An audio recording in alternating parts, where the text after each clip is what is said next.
इमरान खान साहब के बारे में ये जो खबरें आ रही हैं कि उन्हें छोड़ दिया जाएगा 1 महीने में, सवा महीने में। अब एक दिन और गुजर गया और एक दिन और गुजर गया तो पीछे आपके जो दिन रह गए हैं वो और कम होते जा रहे हैं। तो पाकिस्तानी तो एक एक दिन करके गिनेंगे, जो अपने लीडर की कैद का एक एक दिन गिनते हैं और रोज़ाना सोशल मीडिया पे डालते हैं कि आज इमरान खान को 600 दिन हो गए, आज 601 दिन हो गए, आज 602 दिन हो गए। जब उन्हीं पाकिस्तानियों को टाइम दिया गया पाकिस्तान की इंटेलिजेंस एजेंसी आईएसआई के डीजी की जानिब से, गो कि ये टाइम उन्होंने खुद से कोई बयान देते हुए नहीं दिया, लेकिन उन्होंने ओवरसीज़ पाकिस्तानियों से जो मुलाकात की तो उसमें कहा कि 4-5 हफ्ते में इमरान खान साहब को छोड़ दिया जाएगा। जो अब दबाव तो बहुत है पाकिस्तान की एस्टेब्लिशमेंट पे। देखें दबाव किन चीज़ों का है ये हमें याद रखना पड़ेगा। जिन चीज़ों का दबाव है, नंबर 1, पाकिस्तान की मईशत खड़ी नहीं हो रही। लगातार ये तमाम इकदाम करके देख चुके हैं, मईशत खड़ी नहीं हो रही और मईशत खड़ी तब तक नहीं होगी जब तक कि लोगों का एतमाद हुकूमत के ऊपर बहाल नहीं होगा। पाकिस्तान में कि जो पाकिस्तान के अंदर यूरोपीय यूनियन के नुमाइंदगान आए थे उन्होंने साफ कहा था कि आप GSP+ का जो स्टेटस है उसको फॉर ग्रांटेड ना लें, यानी आप उसको हल्के में ना लें, वो आपसे छिन भी सकता है। हालांकि ये स्टेटस पाकिस्तान के साथ अभी लंबा चलना था, लेकिन पाकिस्तान ने जिस किस्म के काम किए, इंसानी हकूक़ की पामालियाँ की, स्पेशली जो सिविलियंस का मिलिट्री कोर्ट्स के अंदर ट्रायल हुआ, उसके बाद उन्होंने कहा जी हम इसको रिव्यू करने जा रहे हैं और अभी ये जून में गालिबन ये रिव्यू होने जा रहा है। ये भी एक बड़ा दबाव है। फिर जो पाकिस्तान की मिलिट्री क़यादत है, ख़ुसूसन पाकिस्तान के army chief general Syed Asim Munir साहब, उनके बारे में अमेरिका में जो बिल आया, जो विल्सन लेकर आए, उस बिल को लाकर भी वो बहुत परेशान है। यानी ये पाकिस्तान के पहले आर्मी चीफ हैं जिनके खिलाफ इस तरह का बिल आ रहा है। इससे पहले देखिए होता क्या था, जो भी पाकिस्तान के अंदर मिलिट्री चीफ होते थे, पाकिस्तान के हालात ऐसे रहे कि कहीं ना कहीं वो अमेरिका को उनकी ज़रूरत रहती थी। यानी जैसे अफगानिस्तान में उनको ज़रूरत है, यानी ज़िया-उल हक को उन्होंने बर्दाश्त किया, परवेज़ मुशर्रफ को उन्होंने बर्दाश्त किया, इनके खिलाफ इस किस्म के बिल नहीं आए। तो जनरल आसिम मुनीर तो डिक्टेटर नहीं बने, लेकिन इनके खिलाफ बिल आ गया क्योंकि इनके दौर के अंदर जो चीज़ें हुई हैं वो तो रिकॉर्ड ही टूट गए हैं सारे के सारे। प्रेशर तो बहुत है। ये जो विल्सन का बिल है ये वाकई प्रेशर डालेगा और एक मुसीबत पैदा कर देगा। और क्या एक ऐसे आर्मी चीफ को कंटिन्यू करवाया जाएगा नवंबर 2025 के बाद, जिसके ऊपर अमेरिका में पाबंदियों की करारदाद हो, या अगर ये पास हो गई तो फिर तो वो बिल पास हो गया तो फिर तो पाबंदियाँ लग जाएंगी।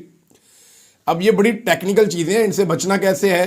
ओवरसीज़ पाकिस्तानियों में फूट डालनी पड़ेगी, पाकिस्तान तहरीक इंसाफ के सोशल मीडिया को कुचलना पड़ेगा। अच्छा, ये बड़ा इंटरेस्टिंग है।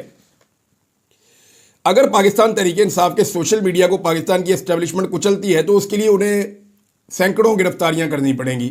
पाकिस्तान में लोगों को टॉर्चर करना पड़ेगा, जबरी तौर पे लापता करना पड़ेगा। अभी भी लगभग 1 दर्जन के करीब लोग बताए जाते हैं जो पाकिस्तान तहरीक इंसाफ के जबरी तौर पर लापता है।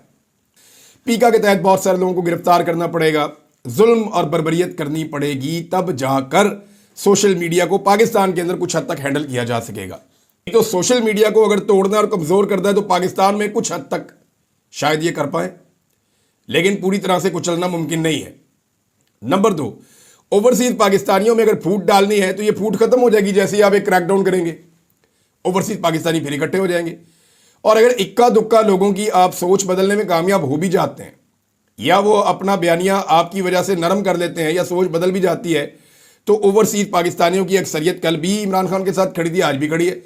हालांकि जो पाकिस्तान तहरीक इंसाफ के सनाउल्लाह मस्तीखेल साहब हैं, उन्होंने दावा भी किया था थोड़ा सा पहले कि पाकिस्तान की फौज के अंदर जो सर्वे हुआ है वो एक पल्स रिपोर्ट बनती रहती है, तो उस सर्वे के मुताबिक 94% पाकिस्तानी जो फौज के अंदर काम करते हैं वो इमरान खान के साथ खड़े हैं, ये उन्होंने दावा किया। तो अब आप अंदाजा कर लें कि ओवरसीज पाकिस्तानी कितनी बड़ी तादाद में इमरान खान के साथ खड़े होंगे। पाकिस्तान के अंदर पाकिस्तानी जो हैं वो बहुत महदूद रह गए हैं जो बाकी पॉलिटिकल पार्टीज को सपोर्ट करते हैं। अगर आप फ्री एंड फेयर इलेक्शन करवाएं तो इमरान खान 2/3 अक्सरियत बगैर किसी लंबी चौड़ी कंपेन के आज भी ले सकता है। लेकिन अब फजलुर रहमान साहब क्या मांग रहे हैं इमरान खान साहब से? Seat adjustment. वो भी ये जानते हैं कि इस वक्त इमरान खान की मकबूलियत का तोती बोलता है, और अगर इस वक्त इमरान खान साहब आ जाते हैं तो 2/3 अक्सरियत लेंगे, उन्हें किसी की ज़रूरत ही नहीं होगी।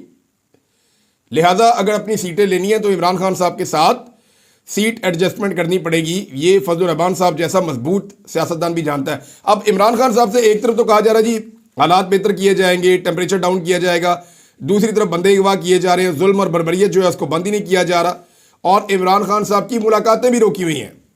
यानी ईद वाले दिन ना बुशरा बीबी की मुलाकातें हुई, ना इमरान खान साहब की मुलाकातें हुई, और कैसा बेशरम मीडिया इसके ऊपर खबर ये चलाई गई कि जी कोई भी मिलने नहीं आया।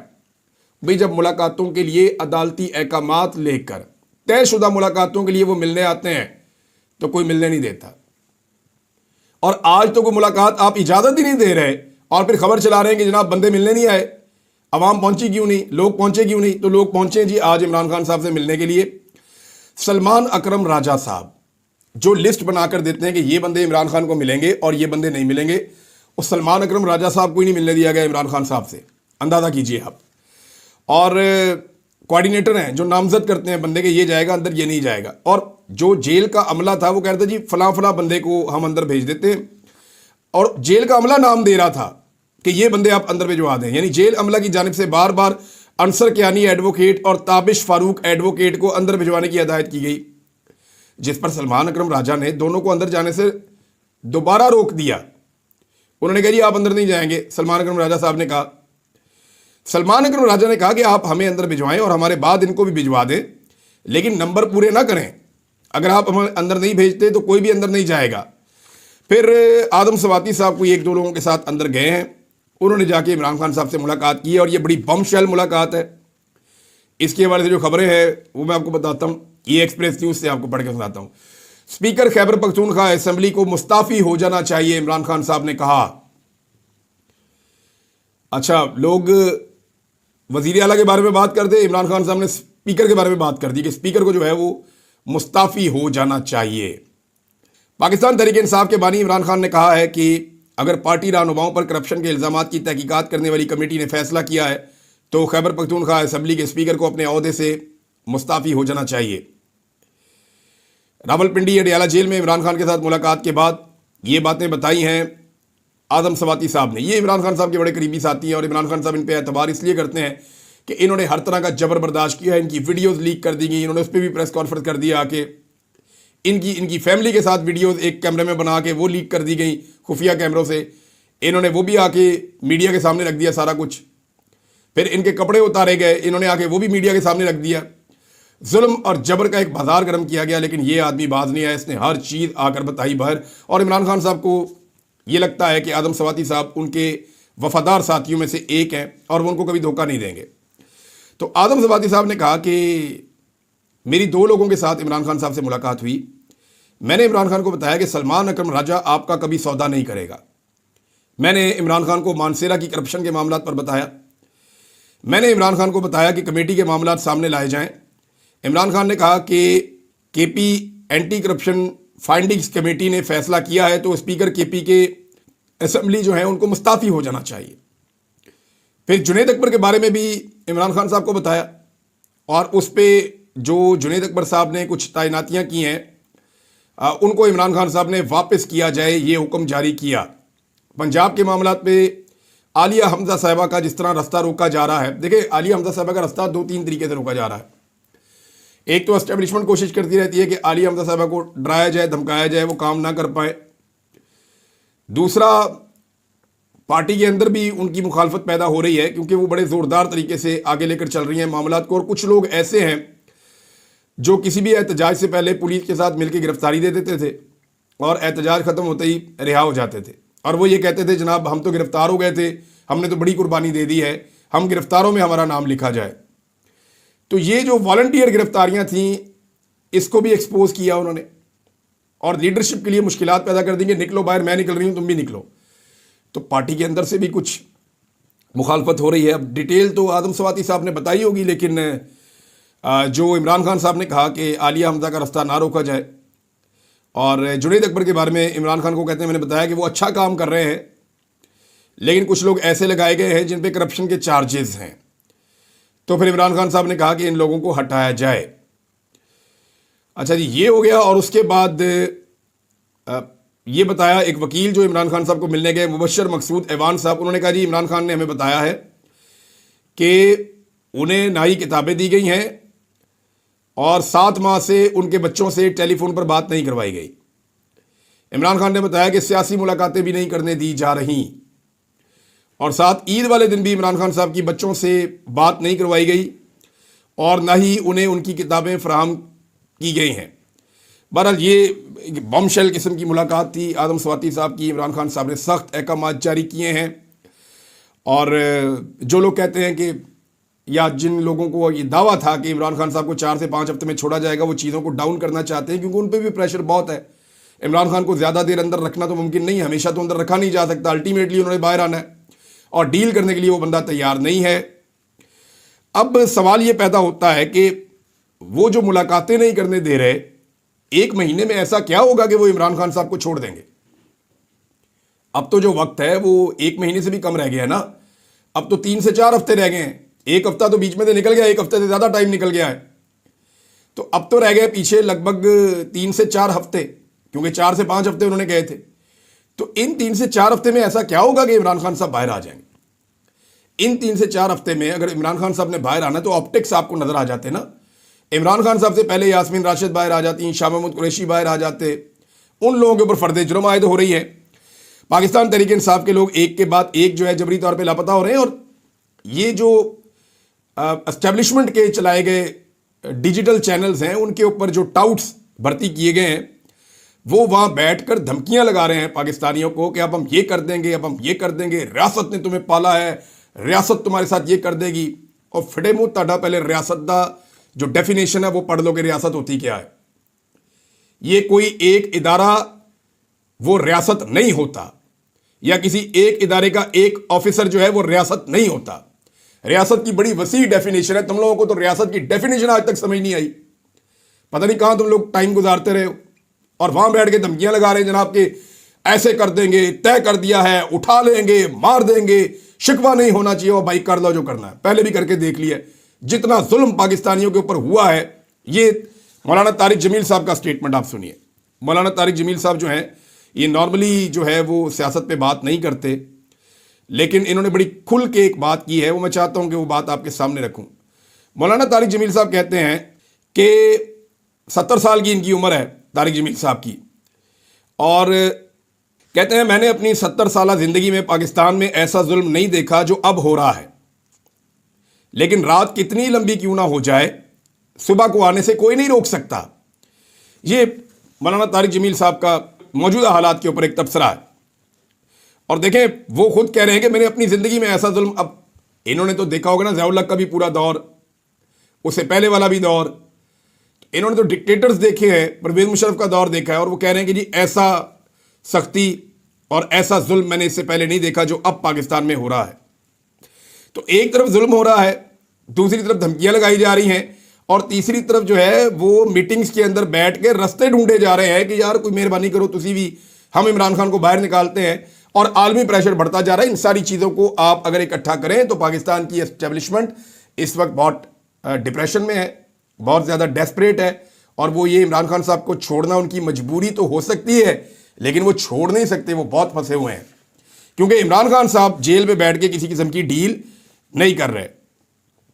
एक प्रेशर और आ गया नाजरीन, और ये इलन मस्क ने एक ट्वीट किया है, और माइक बेंज का एक ट्वीट था जिसमें उसने नाम लिया फ्रांस के एक रहनुमा का, ब्राज़ील के रहनुमा का, पाकिस्तान से इमरान खान का, और इटली से भी एक रहनुमा का नाम लिया कि जनाब, और अमेरिका से डोनाल्ड ट्रंप का।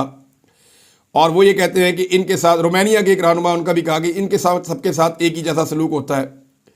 The criminal prosecution of every populist challenger is a dagger in the heart of the credibility of the democracy. वो कहते हैं जी कि ये एक खंजर है जो दिल में उतारा गया है जमहूरियत की क्रेडिबिलिटी के, कि हर वो पॉपुलर लीडर, उसके साथ जो है वो इस किस्म की क्रिमिनल प्रोसिक्यूशन हो रही है।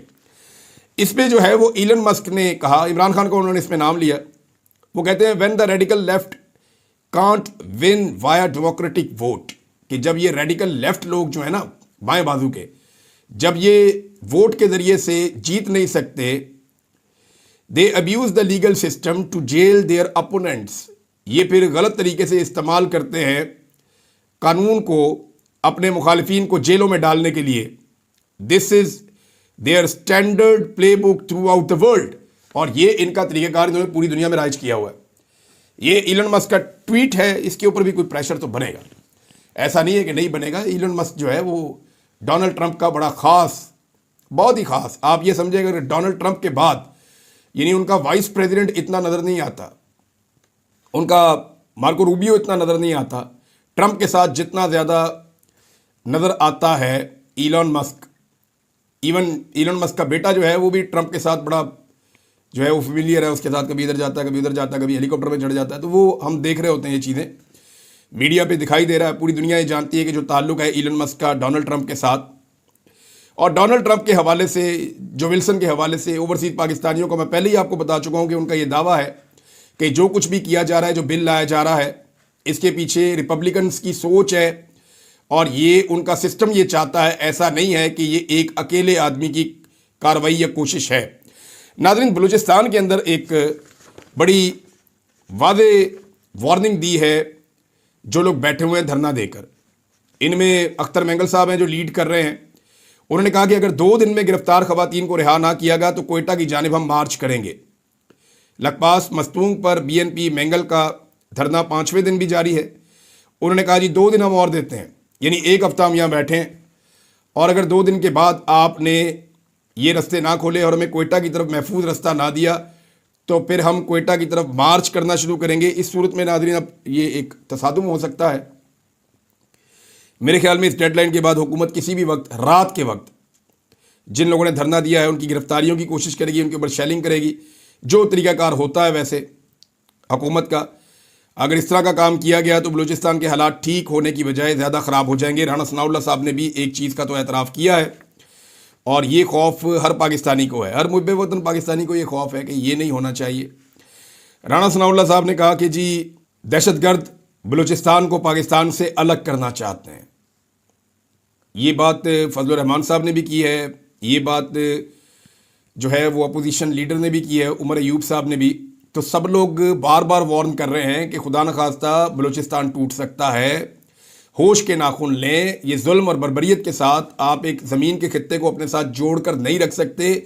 आलमी सतह पे बहुत आवाज़ें उठ रही हैं, पाकिस्तान के अंदर इंसानी हकूक़ की खिलाफ वर्जियों के ऊपर बहुत शोर मच रहा है।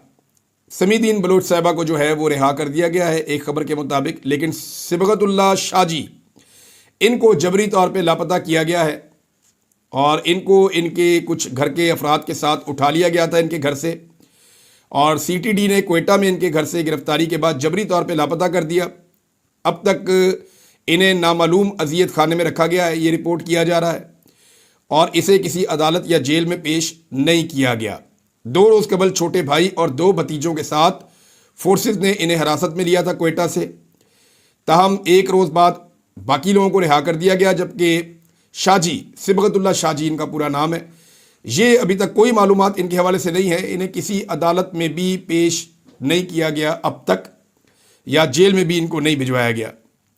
तो जबरी गुमशुदगियाँ भी जारी हैं, साथ में प्रेशर बढ़ता चला जा रहा है। अदनान आदिल साहब ने नाजरीन एक खबर दी है, ये मैं आपके साथ शेयर करना चाहूँगा। ये बड़ी अलार्मिंग चीज़ है जो उन्होंने बताई है। वो कहते हैं जी जुलाई 2024 से अब तक, यानी 1 साल नहीं हुआ पूरा, वफाकी हुकूमत 14 अरब डॉलर्स मार्केट से खरीद चुकी है। मार्केट से 14 अरब डॉलर खरीदे जा चुके हैं। इसलिए मुल्क में थोड़े बहुत ज़र मुबादला के ज़खायर मौजूद हैं, वरना तजारती खसारा इतना ज़्यादा है कि कर्ज लेकर भी ज़र मुबादला की कभी पूरी नहीं हो सकती। ये नादरीन बड़ी अलार्मिंग सिचुएशन है। अगर हुकूमत इस तरीके से मैनेज कर रही है तो ये तो मईशत का कबाड़ा निकाल के रख देंगे और आने वाली कोई भी हुकूमत इन चीज़ों को नहीं संभाल पाएगी। अता तारड़ साहब ने बड़ी डिटाई से एक स्टेटमेंट दिया है और ये बड़ा खौफनाक स्टेटमेंट है। इसके ऊपर रद्देमल आ रहा है। जो लोग नमाज जनाजा में गए उनका रद्देमल आया, जो पाकिस्तान तहरीक इंसाफ के लोग हैं उनका रद्देमल आया, जो सेनेटर मुश्ताक साहब जमात इस्लामी के उनका भी रद्देमल आया। वो ये कहते हैं जी काटलिंग ऑपरेशन में 17 खारजी हलाक हुए, किसी आम शहरी को नुकसान नहीं पहुंचा। ये दावा किया है अता तारड़ ने। हालांकि वहाँ पे बच्चों और औरतों की लाशें सब ने देखी हैं। कोई ड्रोन हमला नहीं हुआ बल्कि सिक्योरिटी फोर्सेज ने कार्रवाई की है। हालांकि सारे लोग कहते हैं कि जी ये ड्रोन अटैक था। ऑपरेशन की जगह से करीबी आबादियाँ 6 से 9 किलोमीटर दूर थीं, वहाँ कोई सिविलियन घर मौजूद नहीं था। यार ये अता तारड़ साहब कैसे इतना झूठ बोल लेते हैं, मुझे समझ नहीं आती। यानी ये खबर पूरी दुनिया कह रही है, वहाँ पे लोग बता रहे हैं कि 9 लोग जो हैं जिनकी लाशें दफनाई गई हैं वो बेचारे, उनमें 2 खवातीन थीं, 2 बच्चे थे। इस खबर के हवाले से मैं बात कर रहा हूँ। यानी इंसान ने मरना भी है, जाके हिसाब किताब भी देना है। ये कैसे हो सकता है कि आप अब इसमें देखें ना, आप सेनेटर मुश्ताक साहब क्या जवाब दे रहे हैं। मैं चैलेंज करता हूं, आपने बेगुनाह इंसान कत्ल करके जंगी जुर्म किया है, आपके पास सबूत हैं, हिम्मत है तो मेरे साथ इस इशू पर नेशनल मीडिया पर मुनाजरा करें। पाकिस्तान में कानून की अमलदारी होती तो पीका एक्ट के तहत फेक न्यूज़ फैलाने पर, आप पर, राना सनाउल्लाह पर और वज़ीर आज़म पर आप लोग जेल में होते। बदकिस्मती से पाकिस्तान के हुक्मरानों के कुर्सियों पर बैठे लोग दरोग गोई के कारखाने हैं जो बड़ी बेशर्मी से तवातर के साथ झूठ बोलते हैं। 2 खवातीन, 2 नाबालिग बच्चे और 5 बेगुनाह मर्द 3 खानदानों के चरवाहे थे और ये टुकड़े लाशों के और जली हुई लाशें थी।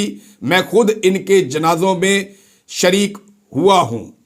अब देखें, ये बता रहे हैं कि किस तरह की सूरत हाल है और क्या कुछ है, पोस्टमार्टम भी हो उनका। लेकिन भाई ये वही कहते हैं जो इन्हें कहा जाता है कि ये कह दो, और ये भी मुंह उठा के कह देते हैं। इन्हें इस बात की समझ ही नहीं है कि हमने जवाब भी देना है आगे जाकर।